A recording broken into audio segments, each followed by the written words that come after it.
자, 사회복지 실천론입니다. 이번 시간은 사회복지 실천론 먼저 1번에서 사회복지 실천 목적과 기능으로 옳지 않은 거예요. 근데 이제 여기는 이제 어려운 문제는 아니잖아요.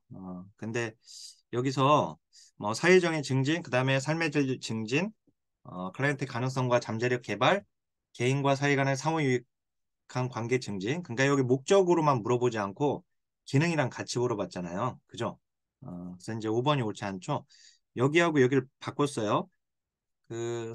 미국 사회복지사 협회에서 제시한 사회복지 실천의 기능에서 조직이 개인에게 효과적으로 순응하도록 원조한다는 거. 이걸 가지고 지금 2번 틀리게끔 나온 적이 있습니다. 그죠? 이렇게. 자, 그 다음에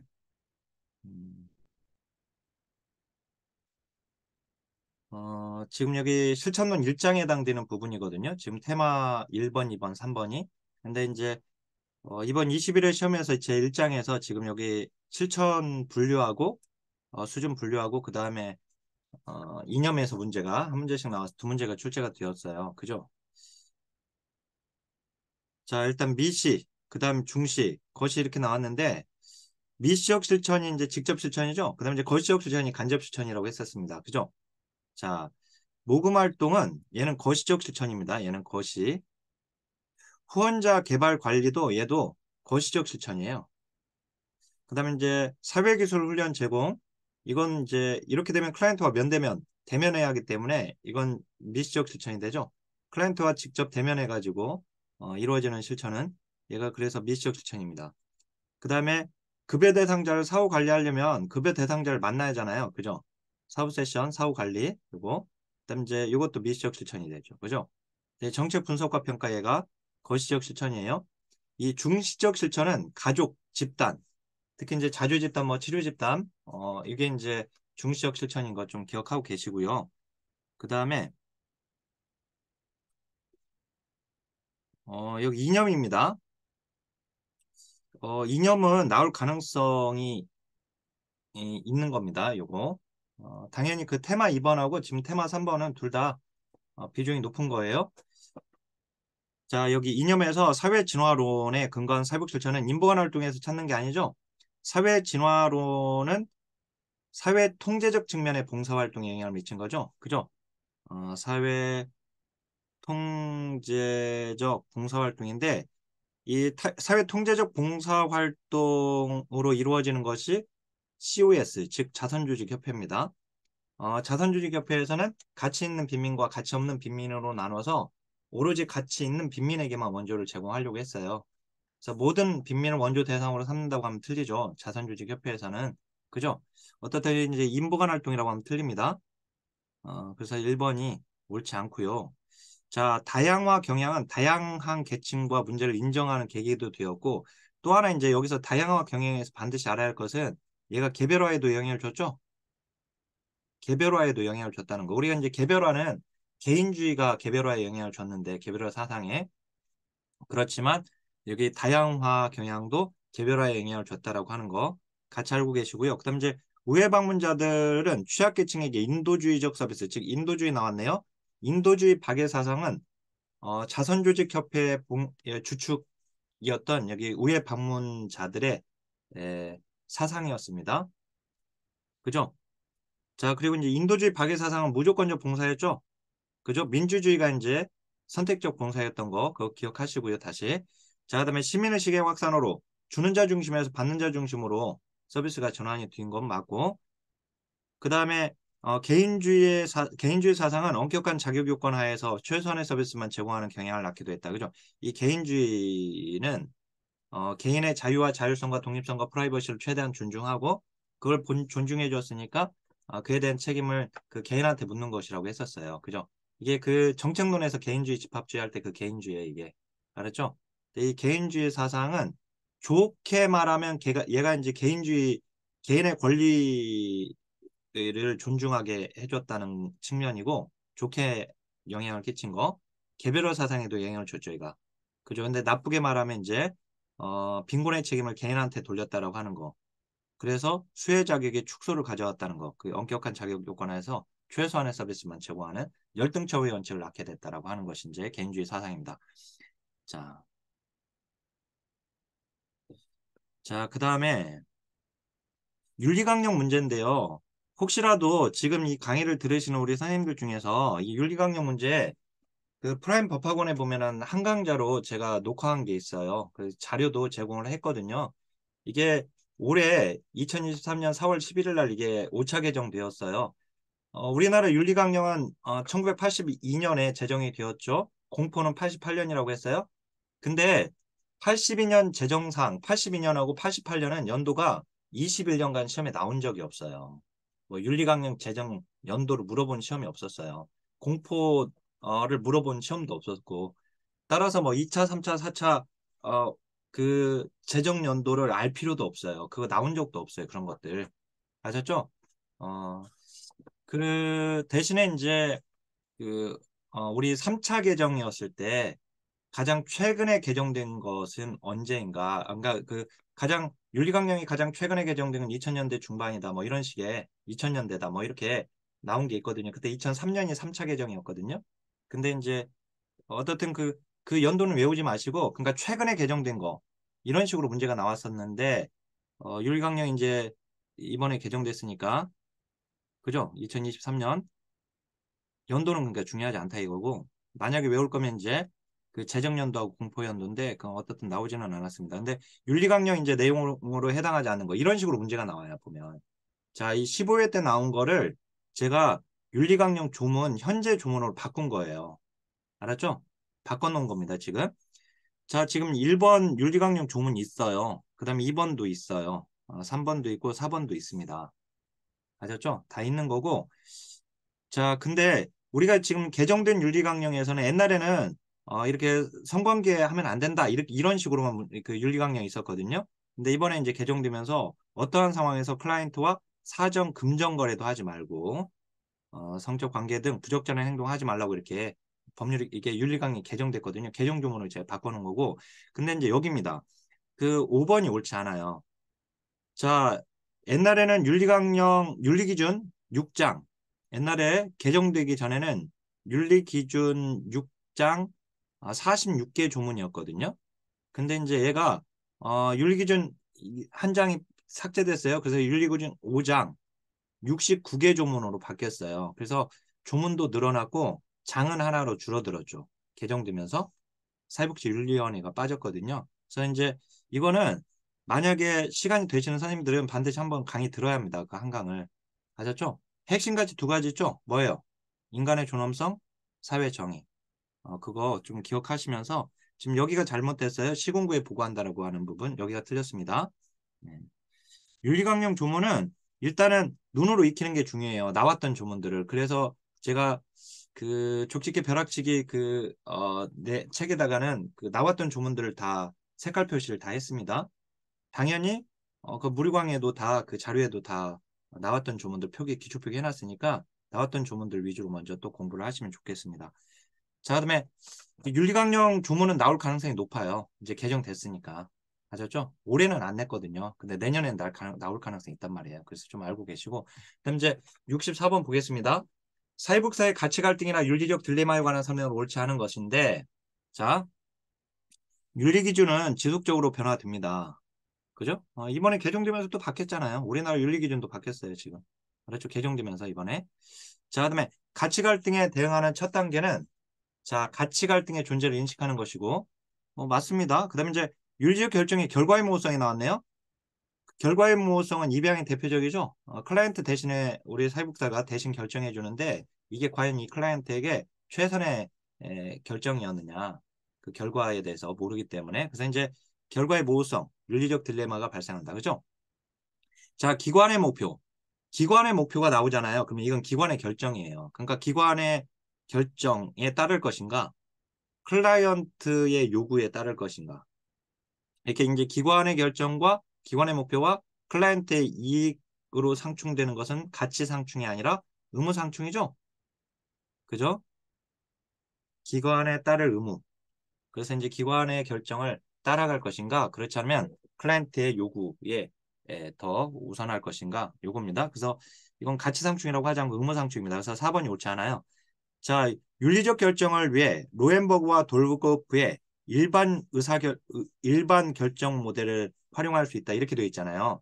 근데 이 일반 결정 모델이 우리 11단계 있잖아요. 11단계.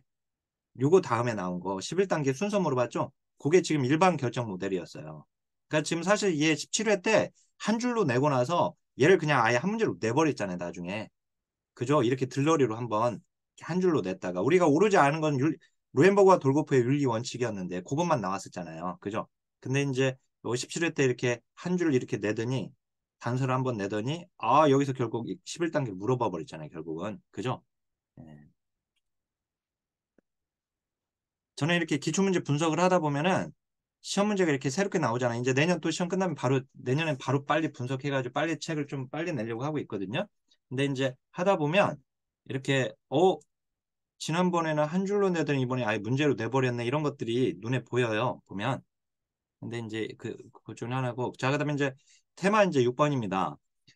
실천 역사인데요. 일단은 자선조직 인보가는 문제는 100% 나옵니다. 그냥 그죠? 어차피 나올 거잖아요. 그죠? 근데 이제 그거하고 이제 실천 전체 역사도 나오니까 잘 알고 있어야 돼요. 자, 우회 방문자들은 빈곤 가정을 방문했죠. 그죠? 그다음 이제 상담하고 교육 교화하는 데 역할을 수행했습니다. 교화, 도덕적인 교화를 했잖아요. 그죠? 이것도 사회 통제적 측면이에요. 그러니까 빈민들의 이 도덕적인 측면들을 우회 방문자들이 중류층과 상류층의 부인들이었거든요. 그러니까 중류층과 상류층의 아줌마들이잖아요. 아줌마들. 그러니까 이제 이 중류층과 상류층의 가치를 빈민들한테 아예 도덕적으로 심어버리려고 했던 것이죠. 그죠? 이런 것들도 이제 사회 통제적 측면이에요. 자, 그다음 이제 2번 우회 방문자들은 빈민구제에 도덕적 잣대를 적용했단 말이에요. 그죠? 빈민 통제했다. 그죠? 이 빈민 통제에 영향을 준 게 뭐예요? 이게 사회 진화론이잖아요. 그죠? 사회 진화론에 영향을 받았다. 그죠? 자, 우회 방문자들의 개입 대상은 개인 가족이었던 반면에 이제 인보관으로 가게 되면 집단 지역 사회로 확대되었다. 이런 표현을 쓸 수 있습니다. 그죠? 네. 자, 다만 이제 이건 또 헷갈리면 안 돼요. COS, SHM에서 얘는 이제 개별 사회 사업에 영향을 주죠. 얘는 집단 사회 사업에 영향을 줬고 이 둘이 지역 사회 조직 사업에 영향을 줬죠. 지금 여기서 말하는 것은 방법론을 얘기하는 거예요. 방법론. 방법론. 우리 3대 방법론. 알았죠? 어, 이 개별 사회 사업, 집단 사회 사업 얘는 둘 다 지금 이 자선주식 인보관 둘 다가 지역 사회 조직 사업. 그러니까 우리가 지금 공부하는 지역 사회 복지 실천론. 지역사회복지 실천 여기에 영향을 줬다는 거예요. 알았죠? 근데 여긴 개입 대상을 지금 얘기했는데 여기 지금 자선조직은 개인과 가족이었다면 개입 대상이 근데 이제 인부간으로 가게 되면 집단 지역사회로 확대된다라고 하는 거. 자, 자선조직협회는 연구조사 연구조사는 누구 거예요? 연구조사 누구? 인부간운동 그죠? 여기 인부간운동 인부간운동이죠? 자선조직은 자산조사 그죠? 얘는 자산조사죠? 그 다음 이제 인보관운동 연구조사입니다. 그죠?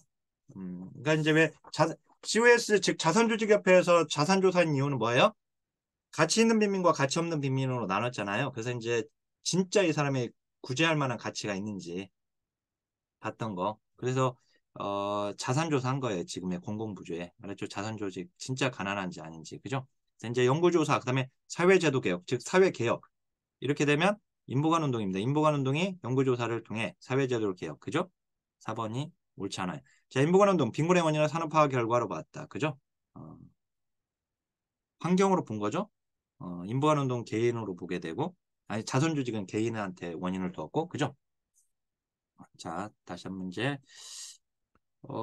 이제 우리나라 역사 여기 연도, 요거는 반드시 암기할 연도 있잖아요. 정리한 거. 그거 반드시 보세요.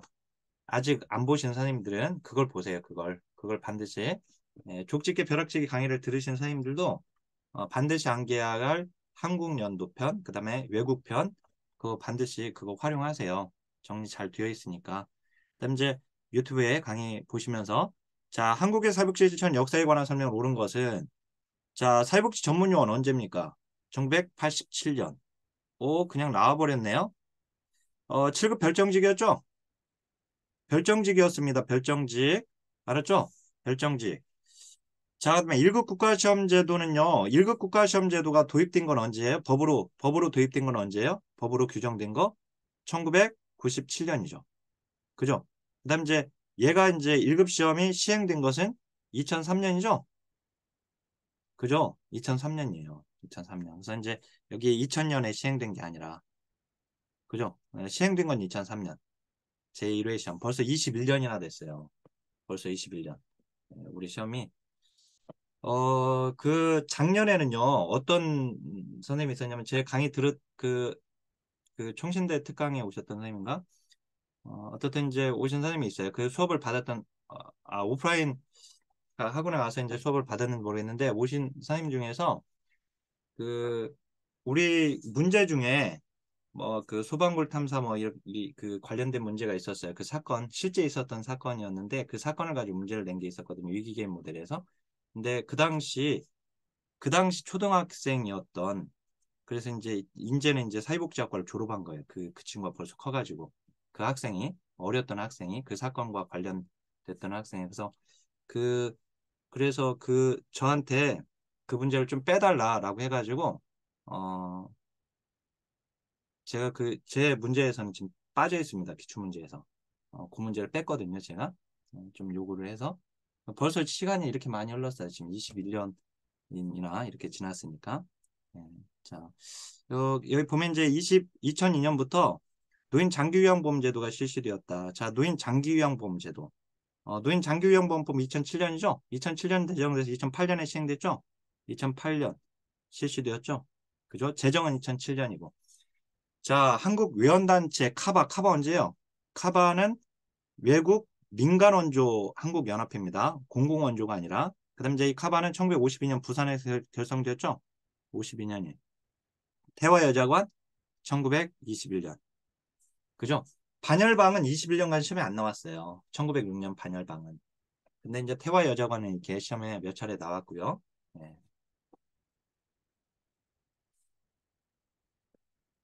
자, 그 다음에 현장 분류 있잖아요. 이 현장 분류는 어차피 나올 거잖아요. 그죠? 어차피 나올 거예요. 어차피. 이것도 100% 그냥 나오는 건데 이번에 21회 때 이렇게 나왔네요.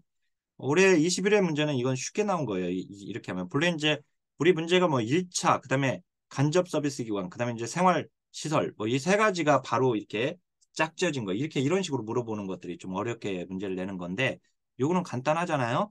자, 여기 보면 옳지 않은 겁니다. 옳지 않은 거.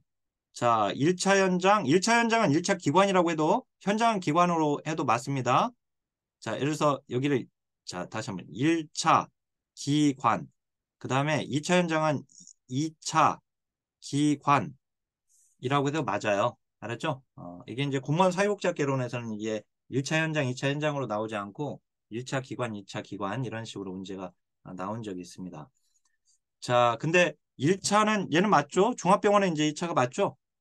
그죠? 사회복지 서비스를 제공하는 것이 주된 목적, 1차적인 목적이면 1차 현장입니다. 근데 2차 현장을 잃어버려야죠. 뭐 보건소나 병원이나 보호관찰소나 또는 읍면동 주민센터나 그죠? 이런 것들. 이게 바로 이제 2차 현장입니다. 음, 학교나 어떻든 요 맞아요. 그다음 이제 이용시설 발달장애인 지원센터 있잖아요. 이건 이제 이용시설 맞습니다. 맞아요. 자, 근데 이제 노인보호 전문기관은 이용시설이죠. 생활시설이 아니라. 그래서 이제 얘가 바로 나왔어요. 4번. 그죠? 얘는 이용시설입니다. 이용시설. 얘는 비영리 기관 맞고요.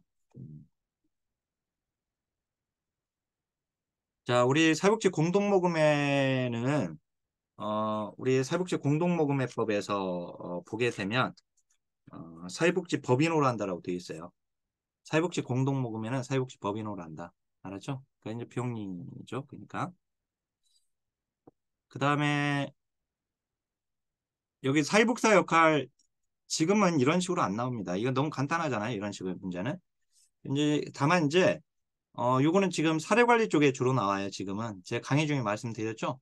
옛날에는 이렇게 문제가 뭐 이런 식으로 다시 나올 수도 있겠죠. 근데 이제 요즘은 사례관리 쪽에 사례관리자의 역할을 사례로 집어넣고 사례관리자가 한 역할 이렇게 물어봐요. 어떻든 여기 이제 변화하는 건 옹호죠. 그죠? 기획하는 거. 계획한 거고, 평가, 분석하는 게 연구자고, 그죠? 연구자 학자라고 다 하죠. 근데 이제 연구자로 나왔으니 연구자로 알아야 하고, 그 다음에 이제 지식기술 전수인데, 여기 논점은 이거잖아요. 결국은 중계자와 중재자. 그죠? 이렇게 이제 갈등, 의견 차이 갈등하면 중재자. 그죠? 그 다음에 이제 여기 의견 차이 갈등하면 이제 중재자고, 그럼 이제 중개자는 연결, 연결 또는 연계, 그 다음 의뢰, 그 다음 소개. 요게 이제 중개자죠. 그죠? 요거 이게 이제 논점이었는데 5번이 옳지 않습니다.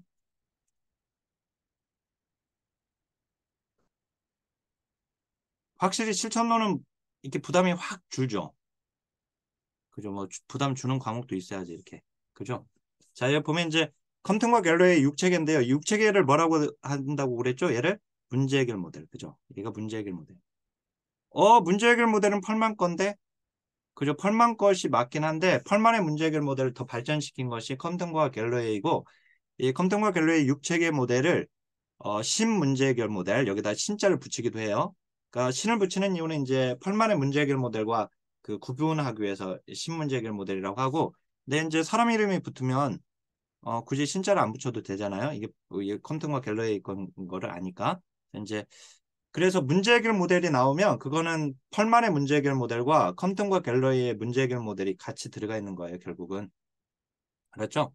이게 펄만의 문제 해결 모델이 육체계 모델입니다. 근데 어쨌든 옳지 않은 것은 자, 표적 체계는 목표 달성을 위해 변화가 필요한 체계가 맞죠. 그죠?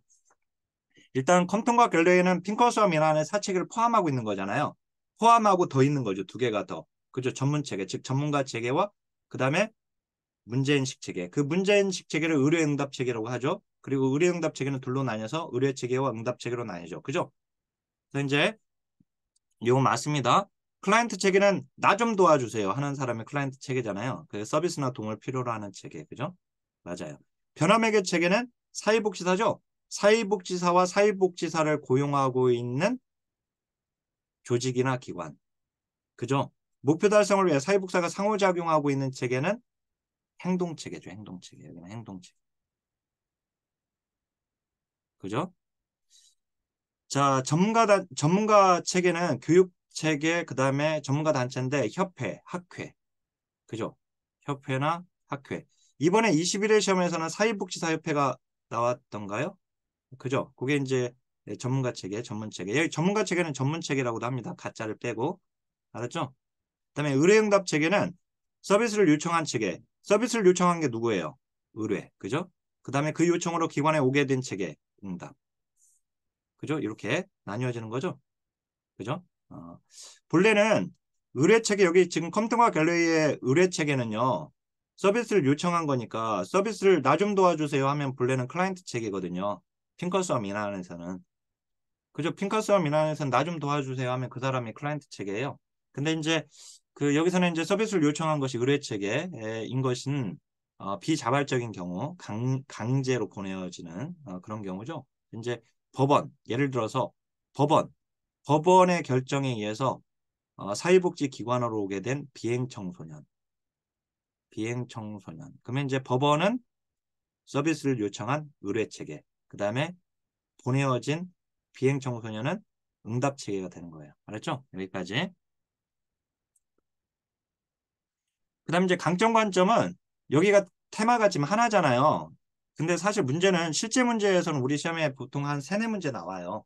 그래서 이제 기술론까지 해가지고 거의 역량 강화 모델이 나오잖아요. 그래서 제가 강의에서 말씀드렸듯이 그 강점, 관점, 그다음에 권한부여, 즉 인파워먼트 모델, 그다음에 역량 강화 모델은 모두 같은 문제다. 이렇게 알고 풀으라고 했죠. 그죠? 어, 자, 여기 보면 강점 관점에서는 클라이언트를 희생자로 인식하지 않습니다. 병리적 관점에서는 이제 희생자로 보는 거죠. 이게 병리적 관점이에요. 병리 관점. 알았죠? 네, 이거 틀렸죠? 강점 관점에서는 가능성을 가진 자. 그죠? 잠재력이 있는 자, 뭐 이렇게 보게 되죠. 여기 보면 이제 니은 보면 대표적인 학자로 셀비하고 밀리가 있다 이렇게 나왔잖아요. 근데 셀비, 밀리 말고 버거, 루크만까지 예, 뭐 학자들이 이제 대표적인 학자입니다. 어떻든 이제 셀립이 밀리는 이렇게 나왔으니까 그냥 알고 있으면 되는 겁니다. 나온 학자는 사실 이제 실제 시험에서는 이제 이렇게 기억이 날아가면 이렇게 지워져야 돼요. 네, 니은은 맞았으니까 얘가 니은이 없으니까 틀리는 거고. 그럼 이제 1, 2, 3, 1, 3, 5에서 결정해야죠. 그죠? 자, 외상 학대 니은, 그죠, 니은 들어갔고, 자, 외상 학대, 질병과 같은 힘든 일들을 도전과 기회로 봐버리죠? 맞아요. 그죠? 디귿 맞습니다. 자, 니을의 개입의 초점은 클라이언트의 역기능과 증상 영향을 감소시키는 병리 관점. 그죠? 병리 관점. 이제, 니을 틀리니까, 3번이 답입니다. 음. 자, 여기서는 문제를 지금 한 문제만 풀었지만, 사실 여기서는 공부할 것들이 좀 많이 있어요. 그죠? 여기 이제, 대화, 그 다음에 발견, 발전 단계. 그 순서에서 해야 할 일들도 좀 기억하고 있어야 돼요. 아셨죠? 어, 지금 한 문제로 그냥 끝나기는 좀 아쉬운 부분인데 사실은 그죠? 이게 한 문제짜리가 아니에요. 지금 테마가 테마 11번은 여러 문제짜리인데 자, 그 다음에 그 BS택의 7대 관계론도 어차피 나올 거잖아요. 그죠? 어차피 나올 거고 근데 이제 사실 이제 이것만 지금 문제를 냈지만 사실은 어 전문적 관계의 특징 그게 시험에 나오고 하나가 그다음에 전문적 관계 요소가 나오고 그다음에 전문적 관계 원칙이죠. 이렇게 그죠? 자, 옳은 것입니다. 옳은 거. 자, 의도적 감정의 표현은 클라이언트와의 라프 형성을 통해 사회복사의 감정을 주의 깊게 표현하는 것이다. 사회복사의 감정을 표현하는 게 아니죠. 의도적 감정의 표현은 사회복사가 부정적 클라이언트가 이제 그 부정적 감정을 이라도 비난이나 비판의 두려움 없이 표현하도록 하는 거예요. 클라이언트의 감정을 표현시키는 것이죠. 자, 수용은 있는 그대로 받아들이는 것이죠. 그죠? 가치, 이 바람직한 가치를 받아들이도록 시키는 것이 아니라, 그죠? 있는 그대로의 현실, 선한 것이 아니라, 예. 수용의 대상은 선한 것이 아니라 참된 것이다. 그죠? 있는 그대로의 현실이다라고 했었습니다. 그다음 이제 개별화는 클라이언트가 속한 집단적 특성을 탐색하는 과정도 포함이 됩니다. 그래야지 클라이언트의 독특성을 인정할 수 있으니까요. 그래서 이제 3번이 맞아요. 그죠? 3번이 맞습니다. 자, 심판적 태도는 심판하지 말라는 거죠. 심판은 잘잘못을 따지는 거예요. 그러니까 여기 이제 클라이언트의 자기 결정 능력이 부족한 경우에 판단을 유보한다. 이 말도 안 되죠. 그죠? 이 비심판적 태도는 심판하지 말라는 것이고 다만 이제 평가적 판단은 가능하다고 했죠. 근데 객관적 심판이라고 하면 그건 틀린다고 했죠. 어떻든 심판하지 말라고 하는 것이니까. 그죠? 자, 그다음에 통제준 정서적 관여란 클라이언트가 자기 일을 통해 부정적 감정에 직면하도록 강화할 때 필요하다가 아니라 이건 이제 사회복지사의 감정을 통제하는 거죠. 그래야지 클라이언트의 정서에 민감하게 관여할 수 있다고 했었어요. 그죠? 그러니까 여기는 사회 소셜 워커의 감정을 통제하는 것이고 클라이언트의 정서에 민감하게 관여하는 것입니다. 그래서 이제 클라이언트의 자기를 부정적 감정을 직면하도록 강화하는 게 아니라 그래서 클라이언트를 좀 더 민감하게 들여다볼 수 있게끔 해주는 것이 바로 이제 통제적 정서적 관여와 관련되어 있고 자, 그 다음에 그 면접 기술은요 주로 이제 기출문제는 면접에서 해서는 안 될 피해야 할 질문이 이제 주로 많이 나오긴 했지만 그 외에도 몇 가지 나온 것들이 있잖아요. 뭐 면접의 특징이나 또는 이제 면접의 기술 세 가지 관찰, 경청, 질문에서 관찰할 때 주목해야 할 거. 그죠? 면접의 종류, 정보 수집 면접, 사적 면접, 치료적 면접 뭐 이런 것들이 이제 나왔던 것들이 있고 그다음 이제 여기 면접 기술 자 주의할 점 옳은 것입니다. 클라이언트로부터 사적 질문 받으면 어떻게 해야 돼요? 간략하게 직접적이고 간략하게 답변하고 다시 초점을 클라이언트에게 돌려야 합니다. 맞네요. 맞았어요. 바로 나왔어요. 그죠? 사적 질문 다루기. 자, 그다음에 한 번에 다양한 정보를 얻기 위해 중첩형 질문 사용하면 안 되죠? 중첩형 질문은 폭탄형 질문. 그죠? 한꺼번에 쏟아붓는 질문. 즉 물음표가 2개 이상인 거를 얘기합니다. 자, 그다음에 클라이언트의 침묵은 침묵으로 대응해야죠.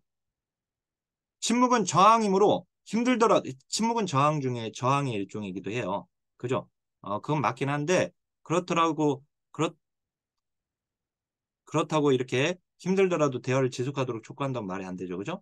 침묵으로는 침묵으로 대응한다. 그죠? 클라이언트가 받아들이기 어려운 경우에도 자기 탐색을 위해 해석을 막 반복하면 안 됩니다. 해석을 해줬을 때 클라이언트가 받아들일 수 있는 해석을 해주는 것이고, 그 다음 이제 연속적으로 계속 해석을 하면 반복해서 하면 안 되고, 충분히 생각할 수 있는 시간을 줘야 합니다. 그죠? 자, 바람직한 결정을 이끌어내기 원하는 방향으로 유도 질문은 좋지 않죠?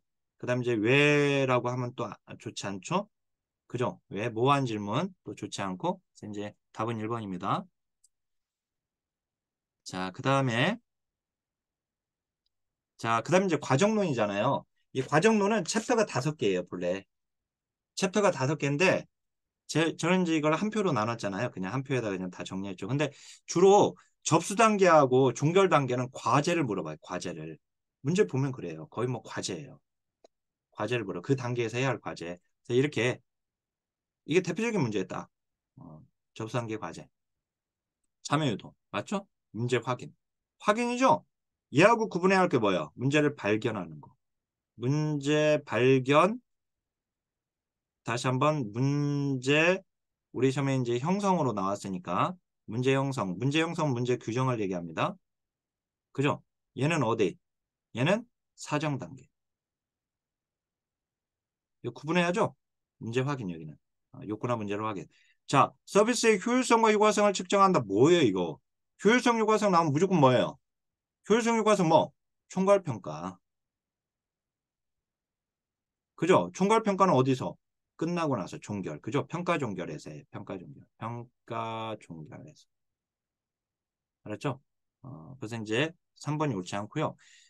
클라이언트, 서비스에 대한 클라이언트의 동의 확인, 뭐 예를 들어서 정보 제공 동의서, 뭐 이런 것들도 그렇고, 서비스에 대한 클라이언트의 동의 확인. 동의서, 정보 제공 동의서는 여기서 작성하죠? 인테이크 시트하고, 그죠? 자, 그 다음에 클라이언트의 문제가 기관의 자원과 정책에 부합되는지 판단하는 거, 이게 뭐예요? 서비스 적격성이죠? 서비스 적격성 유무를 판단하는 건데, 서비스의 적격성 유무를 판단하는 면접이 무슨 면접이죠? 면접의 종류 중에서 사정 면접. 그죠? 사정 면접. 면접의 종류에서는 사정 면접에 들어가 얘가 사정 면접은 사정 단계에서 하는 거 아니에요? 그러면 안 된단 말이에요. 그죠? 사정 면접은 접수 단계에서 하게 되죠. 그래서 이제 3번이 답인데요. 자, 그다음에 여기 지금 나머지 단계에서 문제를 안 냈어요, 지금. 사실 여기 지금 다루지는 않았는데, 예를 들어서 자료 수입 단계는 이제 자료 수입의 출처가 중요하다고 했고, 사정 단계는 사정의 특성이 중요하다고 했었죠. 사정 단계에서, 얘 이제 과제하고, 계획 수립 단계에서는 이제, 세 가지가 있죠. 표적 문제 선정, 그 다음 목표 설정, 계약서 작성, 그죠? 개입 단계는 이제 직접적, 간접적 개입을 구분하는 문제. 여기 이제 평가 종결 단계에서 해야 할 일, 이것도 뭐 이거 나오면 맞춰야 합니다. 당연히. 자, 여기 이제 변화 전략을 설정하는 것은 이건 계획 수립 단계예요. 계획 수립. 이제 구체적인 변화 전략을 수립한다 뭐 이런 것은 이제 개입 단계에서도 하게 되는데 어떻든 이제 변화 전략 설정, 계획 수립 단계고 진전 수준을 검토하는 거, 그다음에 특히 이제 사후 관리 계획. 만약에 사후 관리 계획 수립이라고 이렇게 나온다 하더라도 얘는 종결 단계입니다. 그죠? 사후 관리 계획 수립. 그죠? 진전 수준 검토, 정서적 반응 다루기. 이 정서적 반응 다루기가 양가 감정 다루기죠? 양가 감정 해소에 해소 또는 다루기. 이거 맞는다고 했어요. 이거 여기서의 양가 감정은 이제 내 문제가 성공했구나라고 하는 성공에 대한 기쁨과 그다음에 이제 이별에 대한 슬픔을 다루어 준다고 했습니다. 여기서 그죠? 이 접수 단계에서의 양가 감정은 이제 변하고 싶은 마음과 변하고 싶지 않은 그 양가 감정이 존재하는 것이고, 자, 결과의 안정화. 그래서 이제 요거는 맞았고요. 1번이 옳지 않습니다. 그죠? 74번. 자, 그 다음에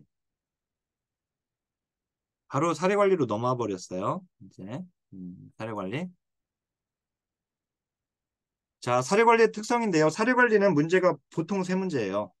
많이 나오면 네 문제 뭐 이렇게 나오고. 근데 어떻든 이제 보통 세 문제인데, 자, 옳지 않은 겁니다. 자원 체계간 연결 조정 등의 활동을 하죠. 그죠? 이 연계 및 조정은 개입 단계에서 하는 겁니다. 알았죠? 그래서 이제 사례 관리 과정에서 우리가 그 연계 조정으로 이렇게 나왔잖아요. 그러면 그건 개입 단계죠. 그죠? 사례 관리는 순서가 어떻게 되죠? 맨 처음에 아울리치. 그죠? 아울리치. 그 다음 뭐예요? 사정. 그죠? 그 다음에 계획. 그 다음에 개입. 그 다음에, 그 다음 뭐예요? 그 다음에 점검이죠? 이게 이제 조심하라고 해서 이 점검 다음에 그 다음에 저 뭐예요? 재사정. 그죠? 그 다음에 평가 종결입니다. 그런데 여기 개입이 우리 시험에 개입으로 나오지 않고 연계 및 조정으로 나왔단 말이죠. 그러면 이제 개입이에요. 개입 단계에서 하는 거잖아요. 그죠? 이렇게. 그리고 이제 한 가지 특이할 것은 이제 우리가 그 실천 과정론에서는 여기 점검과 재사정이 개입 단계의 과제로 들어가 있죠. 근데 우리 사례관리에서는 이게 나누어져 있다라고 하는 거 말씀드렸었는데, 자, 그다음에 투입과 과정에 대한 평가를 합니다. 클라이언트 욕구에 초점을 두죠. 클라이언트 욕구에 맞는 서비스 옷을 입혀주는 것이죠. 그리고 기관 내 서비스로 한정하지 않습니다. 그죠? 예, 기관 내 서비스로 한정하지 않는다. 그래서 사례관리자는 경계를 뛰어넘는 거예요. 그 경계 확장 이런 표현을 쓰게 되는데, 한 기관의 서비스에만 한정하지 않고 클라이언트의 욕구에 맞는 다양한 기관의 서비스의 옷을 입혀주는 클라이언트 욕구에 맞는 개별화된 서비스. 이게 바로 사례관리죠. 자, 공적 책임은 말도 안 되죠. 사례관리는 주립 정신병원을 폐쇄한 걸 생각하라고 했었어요. 그죠? 정신질환자들을 오랫동안 데리고 있어봐야 이 완치가 안 되는 상황이었고, 그래서 이제 결국 그 비용 효과 측면에서 떨어진다라고 본 거예요. 그래서 비용 억제를 위해서 대인 서비스 비용의 억제를 위해서 주립 정신병원을 폐쇄합니다. 집으로 돌려보내는 거죠. 그럼 이제 집으로 돌려보내면서 결국 사회적 지지망을 활용하겠다라고 하는 측면이 같이 들어가는 것이고요. 그래서 이제 여기 보면은 비공적 지지망을 최소화하는 것이 아니라 공식적, 비공식적 지지망 모두를 활용하는 거예요. 알았죠? 공식적, 비공식적, 공식 플러스 비공식 지지망 모두 활용하는 겁니다. 그다음 이제 임상적 욕구를 가진 클라이언트 치료적 상담도 실시하죠.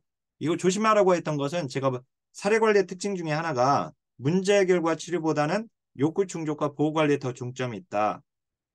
이런 문장이 있어요. 근데 그 문장도 맞아요. 문제 해결과 치료보다 욕구 충족과 보호에 더 중점이 있다. 그럼 그 문장 맞는 건데, 그럼 문제 해결과 치료를 안 하겠다는 건 아니었죠. 문제 해결과 치료도 하는데 사례관리 대상자들은 이렇게 중증장애인이나 또는 치매 어르신이나 또는 이제 정신장애인이나 어, 이렇게 문제가 완치될 수 있는 사람들이 아니다 보니까 또 그 생존 기간에 계속 그 문제들을 가지고 살아가시게 되는 분들이다 보니까 그래서 문제 해결과 치료보다는 욕구 충족과 보호 관리에 더 중점이 있다라고 했었습니다.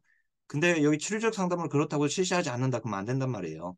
실시는 한다. 그래서 사례관리는 우리 문제 풀 때는 이제 사례관리자는 슈퍼맨 슈퍼우먼이라고 생각하라고 했었어요. 그죠? 이렇게 해서 예, 다 끝났습니다. 우리 실천론 문제는 여기 우리 대표 기출 문제에는 많이 들어가 있지는 않은데 여기서 지금 한두 개 빼놓고는 이건 그냥 나오는 것들이 그냥 항상 나오는 문제들 100%. 그래서 이제 자, 물론 이제 격식계 벼락치기 지금 다루고 있는데요. 그것도 지금 어, 1순위 위주로 대부분 1순위, 2순위 위주로 지금 정리가 되어 있으니까요. 거기 내용 다시 한번 확인하시고 그 다음에 문제가 이걸로 충분하지 않으면 핵심 기출 천재를 풀거나 그 다음에 그렇지만 그보다는 좀 내가 더 풀 수 있을 것 같다 싶으면 구개념으로 그냥 바로 들어가 가지고 구개념 걸 그냥 풀어도 상관은 없습니다. 자, 그러면 오늘은 강의를 오늘 되게 빨리 끝났네요.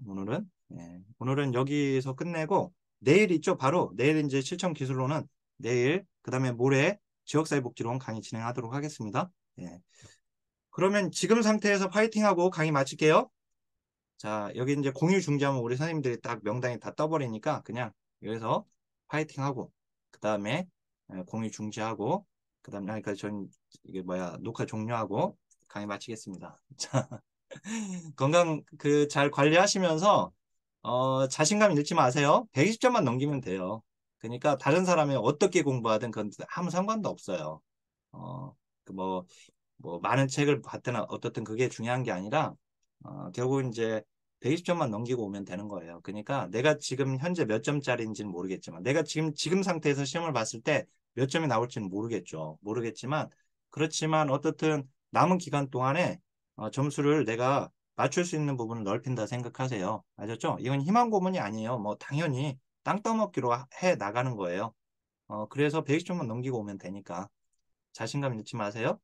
자, 그러면 파이팅하고 강의 마치겠습니다. 자, 하나, 둘, 셋, 파이팅! 자, 그러면 이제 녹화 종료하겠습니다.